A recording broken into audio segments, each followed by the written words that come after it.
Well, good morning, everybody. My name's Talin, and I'm presenting you from Seattle, Washington, so it's pretty early for me and maybe some of you.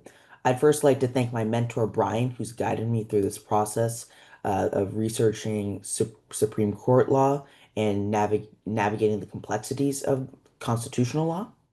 I chose this project because of my experience as a Washington State House page and my involvement in debate. During debate, the topic of Supreme Court really resonated with me as it intersects law, politics, and public accountability issues that I care deeply about.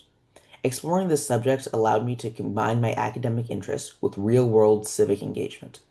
Over the past 2 decades, public trust in the Supreme Court has declined dramatically. According to a 2024 Pew Research Center study, the court's favorability has dropped from 68% in 2004 to just 47% today, a 21-point decline. This decline reflects growing concern about how the court operates and how its decisions align with public expectations. Recent high-profile rulings touching on topics like voting rights, healthcare, and social policy have further politicized public opinion.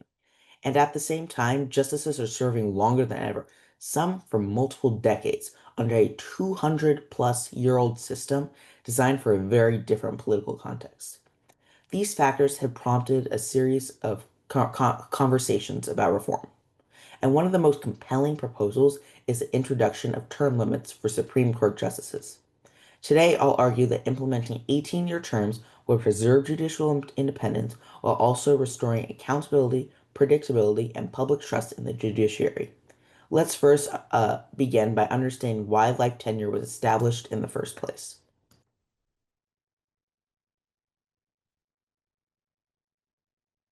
In 1789, following the American Revolution, the framers of the Constitution implemented life tenure for Supreme Court justices. Alexander Hamilton explained in Federalist Number 78 that permanent appointments would give the judiciary firmness and independence. And at the time, the court lacked enforcement powers of military or financial resources. Its authority came solely from the law and public respect.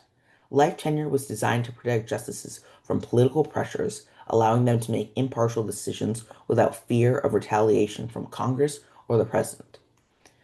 Hamilton emphasized that the Supreme Court was the least dangerous branch, but needed independence to act as a check on the other branches. Life tenure ensured that judiciary remained separate, impartial, and capable of upholding the Constitution. It's important to remember that the framers could not have anticipated how different politics and public engagement would become more than 2 centuries later. Today, long-serving justices in high-profile ideological battles can create challenges that Hamilton never faced. However, life tenure has significant advantages that should not be overlooked. First, justices accumulate decades of experience developing institutional knowledge and historical perspective. Their decisions are informed not only by law, but by precedent and long-term social impact. Second, life tenure encourages justices to focus on principle rather than popularity. They can make decisions without worrying about re-election or short-term political gain. Finally, life tenure ensures legal stability. Repeated turnovers could result in constant reversals of major rulings, creating uncertainty in law enforcement and policy. Continuity is crucial for citizens and institutions that rely on the court's decisions. While these beliefs and impacts are really important, they don't address the realities of modern politics and society.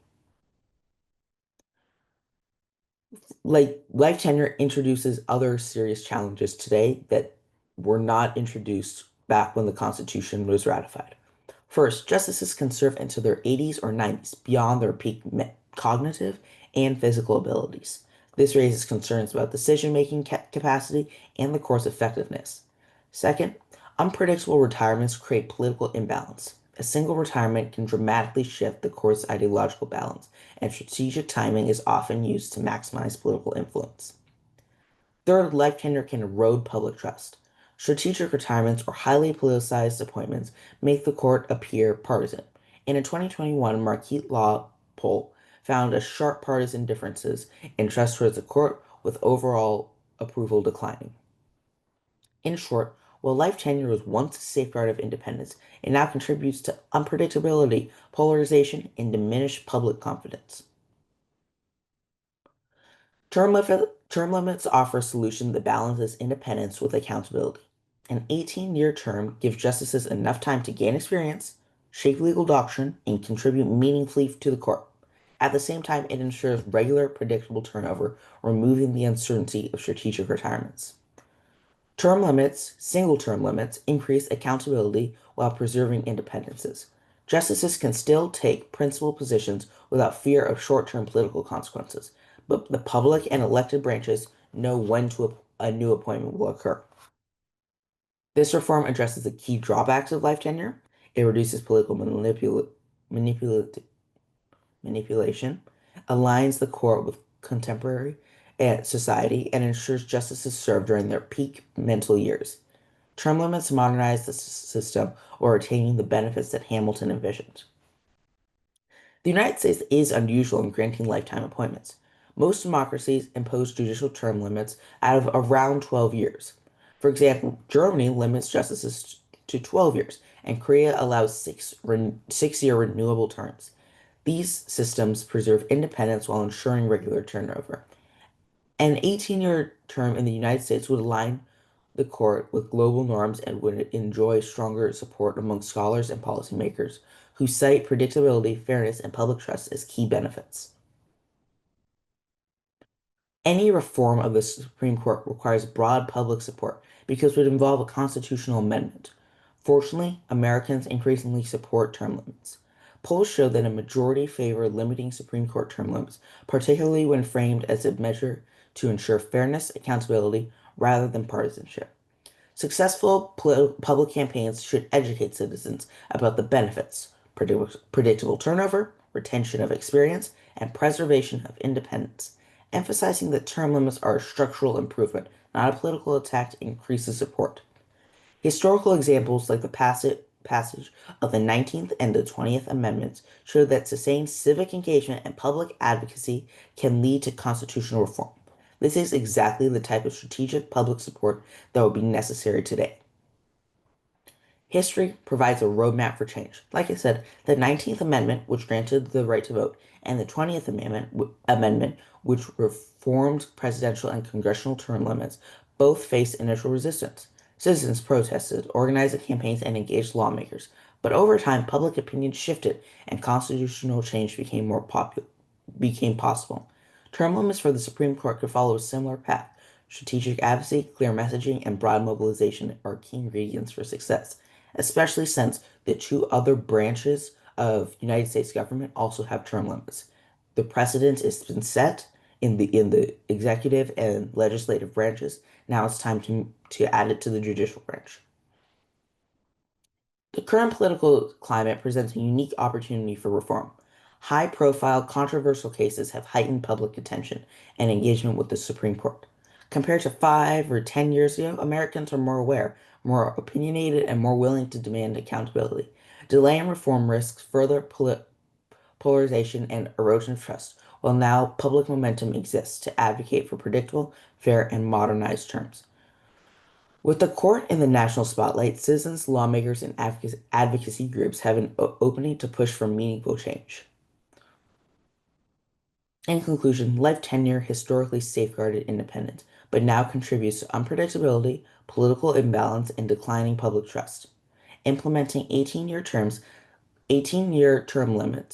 terms preserves experience and independence while ensuring accountability and predictable turnover.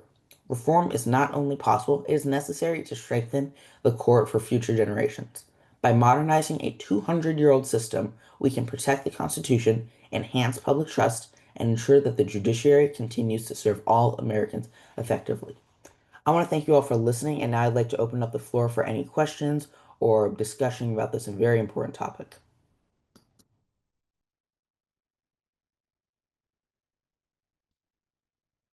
Mm.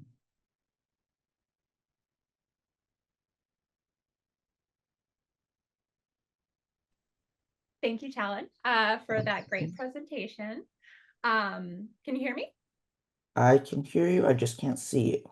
Oh, interesting. Here, let me go ahead and remove this spotlight. How's that? Um, Give me a moment. Oh, crap, what is going on?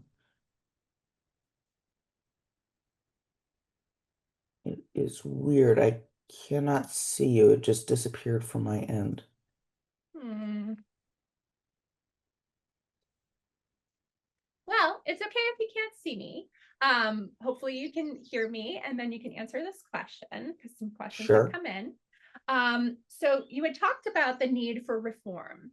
What would the steps be that we'd have to go through in order for that reform to come about? Great question. First, the reform would look like a constitutional amendment, which is a very difficult but very doable process. Like I said, the 20th Amendment was a constitutional amendment that added term limits to the legislative and executive branches of United States government. So, adding term limits to the judicial branch would follow a very similar approach. Um, It'd have to be proposed in Congress. It would have to be passed by the necessary percentage of members in Congress, and and this would take a lot of time because it requires a high percentage. I'm not 100% sure about the exact percentage. I believe it's three-fourths in the House, I know, and three-fourths as well as in the Senate. Um, so it will require a lot of civic engagement from lobbyists, everyday citizens, just saying that this is a necessity, because we're still currently using a system that was designed for more than 200 years ago. Life has changed. Life expectancy has increased. So we have to modernize it to just be more in tune current with the current society. Yes, fascinating. Thank you for sharing that. Another question that came in, obviously you have done a lot of research to kind of analyze the pros and cons of the current system. So in addition to term limits, what other potential solutions did you come across, consider, and ultimately, what were the pros and cons of those that you kind of uncovered? Well, other options that I researched were shorter term limits, a mandatory retirement age. Um, Yeah, those were the two big ones, a mandatory retirement age and a shorter term limits. I I feel that the 18-year term limits is the best combination of them because if because it allows more predictability. It allows more fairness because in the current system, a single president who's only in office for 4 years can nominate three Supreme Court justices. That is what President Trump did. However, President Obama, who is in office for 8 years, only was able to appoint two. It's not fair because 4 years you should not get three versus 8 years getting two appointments. So I felt that 18-year term limits makes it's more predictable and it more reflects the American public. The American public vote for the President of the United States, who then appoints justices. If one, so yeah, they vote for the president who votes for the Supreme Court justices or nominate the Supreme Court justices. It just makes it so that each president has an equal influence, which means that each person has an equal influence. They have the ability to vote for the president, who then has the ability to nominate a justice. Yeah. Super interesting. And then one more question. You just kind of spoke about the how the appointment of justices happens based on the sitting president.